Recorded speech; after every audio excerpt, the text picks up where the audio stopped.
नमस्कार, जी बिजनेस पर आपका स्वागत है। आप देख रहे हैं पावर ब्रेकफास्ट, आपके साथ मैं हूं मानसी दवे। मंगलवार की सुबह और आज कई दिन बाद विदेशी बाजार में, पर्टिकुलरली एशियाई बाजार की अगर हम बात करें, यहां पर हल्की हल्की सुस्ती देखने को मिल रही है। कहां से? निक्केई में आप देखेंगे करीब 200 अंकों की गिरावट देखने को मिल रही है।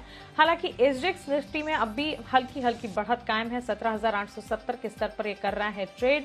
डाउ फ्यूचर्स आप देखिए लाल निशान के साथ करीब 50 अंकों की गिरावट ये देख चुके हैं। फिलहाल 38 अंकों की बिकवाली यहां पर देखने को मिल रही है। बीती रात अमेरिकी बाजार में भी मिला जुला ट्रेड देखने को मिला। डाउ में करीब 70 अंकों की बढ़त जरूर दिखी, लेकिन एसएनपी, नैस्डैक यहां पर गिरावट के साथ हमने क्लोजिंग देखी है। क्या कुछ हुआ बीती रात अमेरिकी बाजार के साथ? विदेशी बाजार के संकेत कैसे हैं? एशियाई बाजार की शुरुआत कैसी हो रही है? इसके पीछे की वजह क्या है? विस्तार से दीपांशु भंडारी से जानते हैं। दीपांशु, गुड मॉर्निंग, बताएं।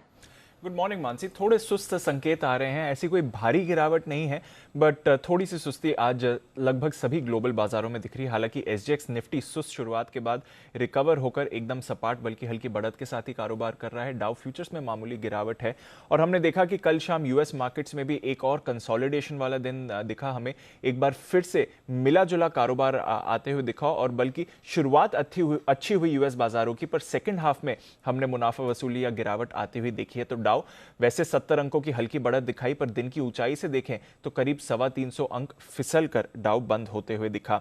वहीं यूएस की जो 10 साल की बॉन्ड यील्ड है, ये अब 3 महीने की ऊंचाई पर है, 1.5% तक पहुंच चुकी है। यही अगर आप देखें तो 2 हफ्ते पहले 1.3% पर थी। तो 2 हफ्तों में काफी बड़ा उछाल आ गया है। वहां से भी थोड़ा असर पड़ते हुए दिखा, स्पेशली आईटी स्टॉक्स में, जहां पर ज्यादा गिरावट आती हुई दिखी। करीब आधे % आईटी के स्टॉक्स गिरे हैं।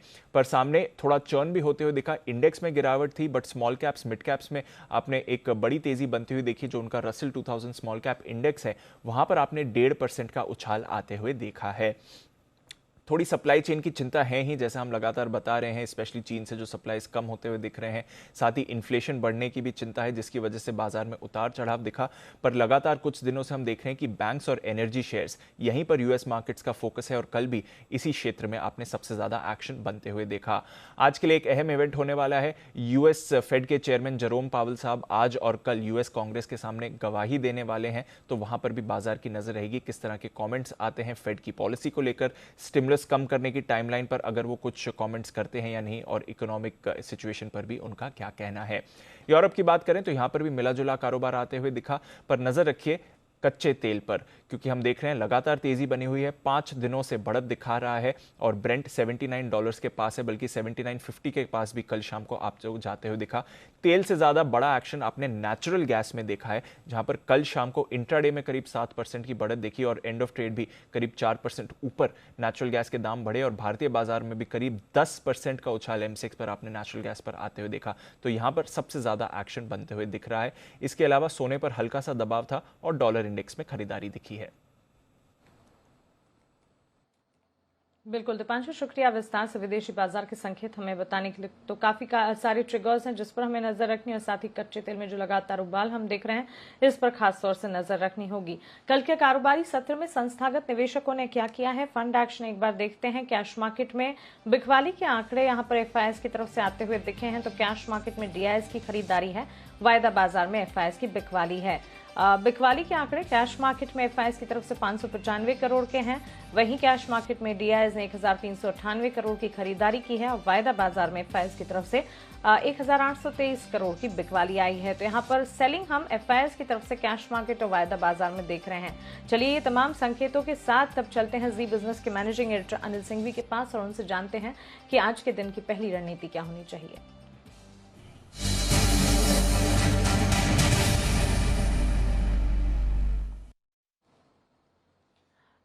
अनिल सर, विदेशी बाजार से हल्की हल्की सुस्ती के संकेत आ रहे हैं। एफआईएस की सेलिंग कैश मार्केट और वायदा बाजार में है। क्या इन संकेतों से घबराना चाहिए या भारतीय बाजार की अपनी तेजी की चाल होगी? आज के लिए पहली स्ट्रैटेजी क्या बनाएं? Good morning Mansi. देखिए, बायस पॉजिटिव है, रुझान तेजी की तरफ है और इन लेवल्स के आसपास है। थोड़े रुक रुक कर चलेंगे तो रेंज बाउंड ट्रेड की आप उम्मीद कर सकते हैं। निचले स्तरों पर बाजार में सहारा आता हुआ दिखेगा, सपोर्ट आता हुआ दिखेगा, और क्योंकि ग्लोबल मार्केट मिले जुले हैं, तो थोड़ी ऊपरी स्तरों पर 18,000 के आसपास आपको प्रॉफिट बुकिंग आने की भी संभावना दिखती है। तो दोनों तरफ के ट्रेड के लिए आपको तैयार होना पड़ेगा। प्रॉफिट बुकिंग भी करते चले ऊपर के लेवल पर, और नीचे वापस बाजार में जब भी हल्का फुल्का करेक्शन दिन के दौरान मिलता है, जो कि आपको कल भी मिला है, आज भी मिलना चाहिए, वहां पर आपको फिर से एंट्री करनी चाहिए। वैसे एंट्री करने के लिए सबसे बढ़िया जगह जो निफ्टी में है वो 17,600 17,650 की आती है, लेकिन वहां से हम काफी ऊपर हैं, करीबन 200 पॉइंट, और बीच में कोई खास लेवल है नहीं। तो आपको फोकस करना है 17,775 से लेकर 17,800 के लेवल पर। जब तक ये लेवल होल्ड कर रहा है, तब तक दिन के दौरान कोई खास समस्या है नहीं। इसके नीचे आने के बाद कहीं भी आप या तो 17,700 या फिर 17,650 600 की रेंज तक निफ्टी को आते हुए देख सकते हैं, और तब वहां पर एक अच्छा मौका बनेगा आपके लिए एंट्री करने का। लेकिन इमीडिएटली जो सपोर्ट है निफ्टी के लिए वो 17,775 17,800 के आसपास है। हल्की फुल्की रुकावट 17,900 950 की रेंज में है। 18,000 के जैसे जैसे हम नजदीक पहुंचेंगे, थोड़ी प्रॉफिट बुकिंग आती हुई दिखेगी आपको। एक बार 18,000 को पार करके टिके तो फिर आपके लिए दमदार एक्शन बनता हुआ दिखेगा। बैंक निफ्टी का जहां तक सवाल है, 37,850 38,000 ये तुरंत सपोर्ट के तौर पर काम करेगा बैंक निफ्टी पर। इसके नीचे ही कमजोरी का संकेत आएगा। 38,000 के ऊपर जब तक बने हुए हैं, चिंता की कोई खास बात नहीं। 38,350 38,500 बैंक निफ्टी के लिए ऊपरी रेंज हो सकती है, जहां तक बैंक निफ्टी जाने की कोशिश कर सकता है। जी बिल्कुल अनिल सर, शुक्रिया विस्तार से आज के लिए पहली रणनीति हमें बताने के लिए। तो क्लियरली रेंज बाउंड ट्रेड देखने को मिलेगा, निचले स्तरों पर सहारा मिलेगा और वहां पर बेस्ट एंट्री पॉइंट बनाकर आपको चलना है।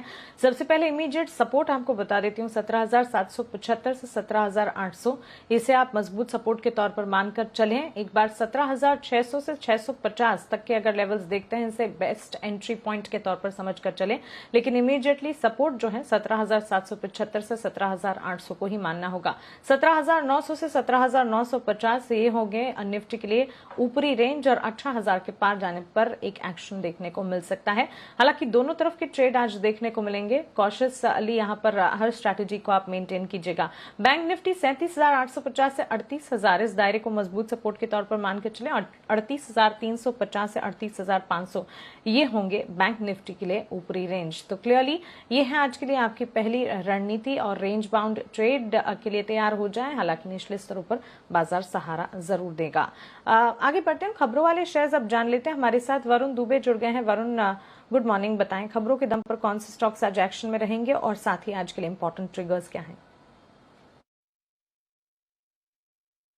Good morning Mansi. तो शुरुआत ट्रिगर्स के साथ करता हूँ। ट्रिगर्स में सबसे पहले तो आज सेबी की बोर्ड की बैठक है, जहाँ पे एनएससी के आईपीओ पे चर्चा होने वाली है। ये खबर हमने आपको कल बताई थी, कल आपने देखा था एमसीएक्स, बीएसटी, सीडीएस से किस तरह का रिएक्शन देखने मिला था। तो इन काउंटर्स को आज भी अपने रडार पे रखिएगा। फाइनेंस मिनिस्टर की मूडीज के साथ एक मीटिंग होने वाली है, तो देखते हैं यहाँ से क्या निकल के आता है। माना जा रहा है कि इंडिया की रेटिंग अपग्रेड को लेकर कहीं ना कहीं कुछ निकल के आ सकता है। Bajaj health care stock split की एक डेट है, 10:5 का स्टॉक स्प्लिट है, तो उस पर नजर रखेगा। जो फेस वैल्यू है 10 की, वो 5 रुपए की हो जाएगी। एजीएम है NTPC, first source, Chemcon speciality, Lux industries, Atul auto, Liberty shoes, GFL limited. तो इन स्टॉक्स पर अपनी नजर रखिएगा। एक्स डिविडेंड है बजाज होल्डिंग, 90 रुपए प्रति शेयर की डिविडेंड दे रहा है ये कंपनी, तो उसकी आज एक्स डेट है। रेमंड पे नजर रखिएगा। जी बिजनेस की खबर पर मोहर लगी है। ये कंपनी जो है उसने रीस्ट्रक्चरिंग का ऐलान कर दिया है। बोर्ड ने रीस्ट्रक्चरिंग से मंजूरी दे दी है। रियल एस्टेट कारोबार जो है उसको अलग करने की मंजूरी मिली है। अपैरल कारोबार को रेमंड लिमिटेड में ट्रांसफर करने की मंजूरी मिली है। बी2सी कारोबार को कंसोलिडेट करने के लिए अपैरल कारोबार में रेमंड में ट्रांसफर करने की मंजूरी मिली है। टूल्स, हार्डवेयर कारोबार और ऑटो कंपोनेंट कारोबार को इंजीनियरिंग कारोबार में ट्रांसफर करेगी ये कंपनी। तो ये बड़ी खबर जो हमने आपको कुछ दिनों पहले बताई थी, पे आज मुहर लग गई है। ऑफिशियल डिस्क्लोजर इस कंपनी की तरफ से आ चुका है। बीपीसीएल, इस कंपनी की तरफ से बयान आया है कल कि सरकार का मार्च के अंत तक विनिवेश करने का पूरा इरादा है, और कुछ केपेक्स कंपनी करने वाली है। अगले 5 साल में करीब 1 लाख करोड़ के आसपास की निवेश की योजना है। पेटकेम कारोबार में 5 साल में करीब 30,000 करोड़ के आसपास की निवेश करेगी। तो अलग अलग सेक्टर में ये कंपनी जो है वो निवेश करने वाली है, अलग अलग सेगमेंट में। हमारा राजा बैटरीज, आंध्र प्रदेश हाईकोर्ट ने Andhra Pradesh pollution control board के ऑर्डर पे लगाई अंतरिम सस्पेंशन का ऑर्डर जो है उसको बढ़ा दिया है। Andhra Pradesh pollution control board ने करम्बडी, तिरुपति और अ, इसके क्लोजर के आदेश दिए थे कुछ प्लांट है इस कंपनी के। तो अगली सुनवाई जो है इसकी 28 अक्टूबर को होने वाली है। वहीं वर्लपूल, इस पे नजर रखिएगा क्योंकि कंपनी ने एलिका एसपीए के साथ एक करार किया है। शेयर परचेस एग्रीमेंट का एक करार किया गया है इस कंपनी की तरफ से। एग्रीमेंट के तहत कंपनी जो है इस कंपनी में 38% हिस्सेदारी जो है वो और खरीदने वाली है। करीब 421 करोड़ के आसपास में हिस्सेदारी खरीदी जा रही है। आंसर हाउसिंग, यहाँ पे एचडीएफसी ने 12.67 लाख शेयर यानी कि करीब 2.13% हिस्सेदारी जो है उसको खुले बाजार में बेच दिया है। हिस्सेदारी 7.8% से घटकर अब 5.65% हुई है। पीएसपी प्रोजेक्ट में अबैकस इमर्जिंग फंड ने करीब 4.45 लाख शेयर्स खरीदे हैं। बेलवेदर कैपिटल ने 3.34 लाख शेयर्स बेचे हैं और पटेल शिल्पा बैन ने करीब 15.5 लाख शेयर्स बेचे हैं।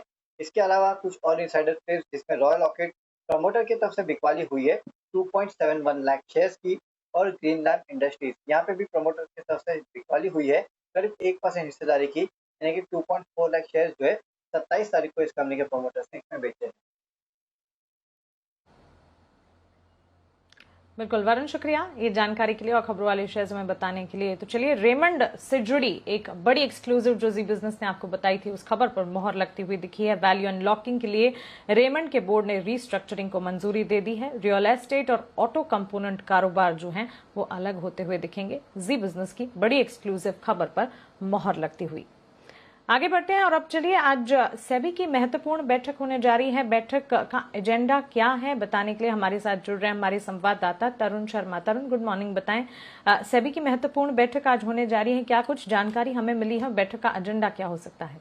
Good morning. आज सेबी की एक महत्वपूर्ण बैठक है। उस बैठक में कई मेन एजेंडा है जिस पर डिस्कशन होना है, जैसे कि एनएसई की आईपीओ का प्रोसेस स्टार्ट किया जाए या नहीं, इसको भी एक बोर्ड बैठक का एक एजेंडा बनाया गया है। इसके साथ साथ रिलेटेड पार्टी ट्रांजेक्शन की डेफिनेशन को बढ़ाया जाएगा, इसमें सब्सिडरीज को भी इंक्लूड किया जाएगा, और जो प्रमोटर्स जो अभी तक जो 20% से ऊपर जिसकी शेयर होल्डिंग होती थी उनको रिलेटेड पार्टी ट्रांजेक्शन में रखते थे, अब यदि रिलेटेड पर्सन को भी रिलेटेड पार्टी ट्रांजेक्शन के दायरे के अंदर लाने की योजना है।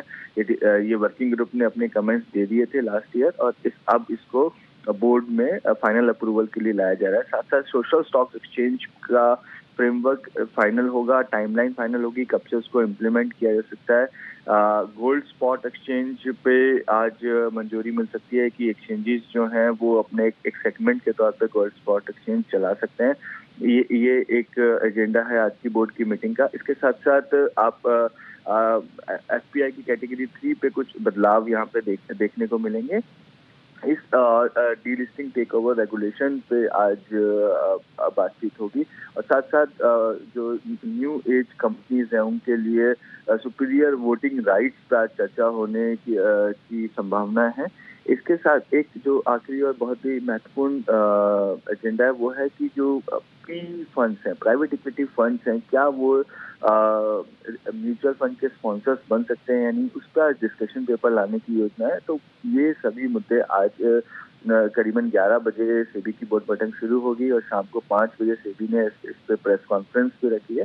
उसके बाद साफ हो पाएगा कि क्या क्या एजेंडा आज बोर्ड ने पास किया।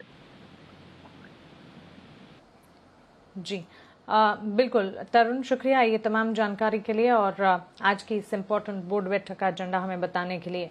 चलिए, जी बिजनेस के खास शो बाजार आज और कल में एचडीएफसी सिक्योरिटीज के वीके शर्मा ने ऑप्शन की जो दमदार रणनीति सुझाई है वो देख लेते हैं।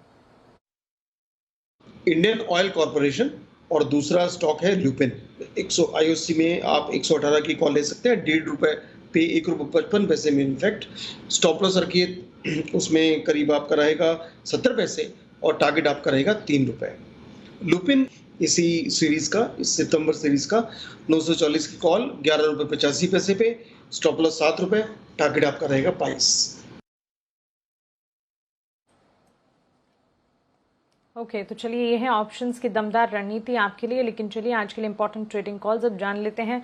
हमारा राजा बैटरीज पर यहाँ पर चॉइस ब्रोकिंग की राय आई है। कल के ट्रेडिंग सेशन में दमदार एक्शन हमने देखा, करीब 4% की तेजी पर ही क्लोज हुआ। आज भी तेजी जारी रहेगी।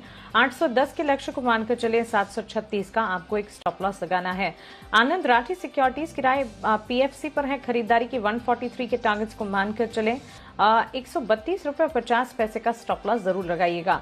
सेंट्रम ब्रोकिंग भी हमारा राजा बैटरीज पर बुलिश है, खरीदारी की राय यहाँ पर ये देते हुए 794 के टारगेट्स को मानकर चले।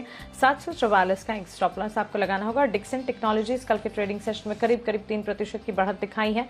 4630 के लक्ष्य आज देखने को मिल सकते हैं। 4420 का आपको एक स्टॉप लॉस लगाना होगा। तो ये तो हो गया आज के लिए इंपॉर्टेंट ट्रेडिंग कॉल्स और साथ ही ऑप्शंस की दो दमदार रणनीति, दो दमदार कॉल्स आम के लिए। लेकिन अब हमारे साथ एसएमसी ग्लोबल सिक्योरिटीज के सीनियर रिसर्च एनालिस्ट मुदित गोयल जुड़ गए हैं, उनसे बातचीत करते हैं। मुदित, गुड मॉर्निंग, स्वागत है आपका जी बिजनेस पर। आज के लिए भारतीय बाजार पर आपका आउटलुक क्या है? गुड मॉर्निंग मानसी जी, गुड मॉर्निंग ऑल व्यूअर्स।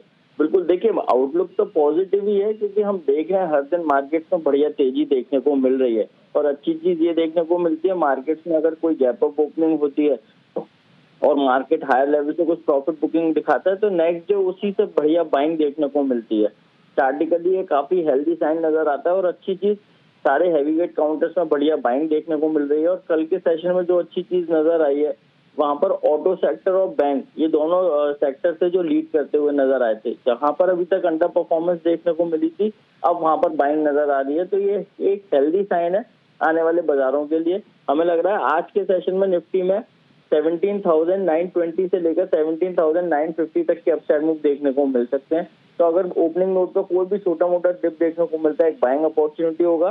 17,950 तक के अपसाइड मूव निफ्टी में नजर आएंगे। स्टॉप लॉस रहेगा 17,790 का। वहीं अगर बैंक निफ्टी की बात करते हैं तो बैंक निफ्टी के भी चार्ट काफी पॉजिटिव बने हुए हैं।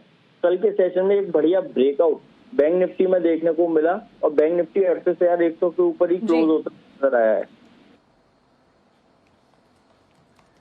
बिल्कुल मुदित जी, क्विकली आपके स्टॉक स्पेसिफिक रिकमेंडेशंस बताएं। देखिए, स्टॉक स्पेसिफिक में हमें आज के सेशन में लग रहा है आईओसी में बढ़िया बाइंग देखने को मिल सकती है क्योंकि आईओसी के चार्ट स्ट्रक्चर में एक कप एंड हैंडल पैटर्न का ब्रेकआउट नजर आया है। तो आईओसी को लॉन्ग करेंगे आज के लिए 123 के टारगेट्स के लिए। स्टॉप लॉस रहेगा 116 का। दूसरा काउंटर होगा एनटीपीसी का। एनटीपीसी को भी यहाँ पर लॉन्ग करके चलेंगे। चार्ट्स पर काफी हायर हाइज हायर लोज बन रहे हैं। फ्लैग पैटर्न कल ब्रेकआउट देखने को मिला। 132 के टारगेट्स के लिए एनटीपीसी को भी लॉन्ग करेंगे। स्टॉप लॉस रहेगा 124 का। बिल्कुल मुदित जी, शुक्रिया ये जानकारी के लिए, अपने रिकमेंडेशन हमें बताने के लिए। एक क्विक ब्रेक के लिए हम रुक रहे हैं।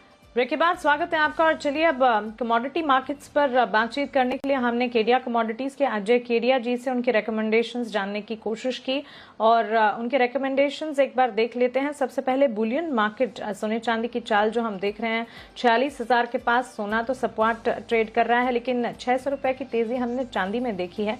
करंट लेवल्स को देखते हुए बुलियन मार्केट में अब भी खरीदारी के मौके बन रहे हैं। खरीदारी कीजिएगा गोल्ड में। अक्टूबर कॉन्ट्रैक्ट 45,950 के लेवल्स पर अगर मिल जाए, टारगेट 46,240, पहला 46,350 तक ये जाता हुआ दिख सकता है। 45,700 का स्टॉप लॉस लगाइएगा। सिल्वर में भी खरीदारी की राय यहां पर मिलती हुई 60,800 के पहले टारगेट को मानकर चले। 61,400 दूसरा टारगेट यहां पर जाता हुआ दिखेगा। 59,600 59,600 का स्टॉप लॉस यहां पर आपको लगाना होगा।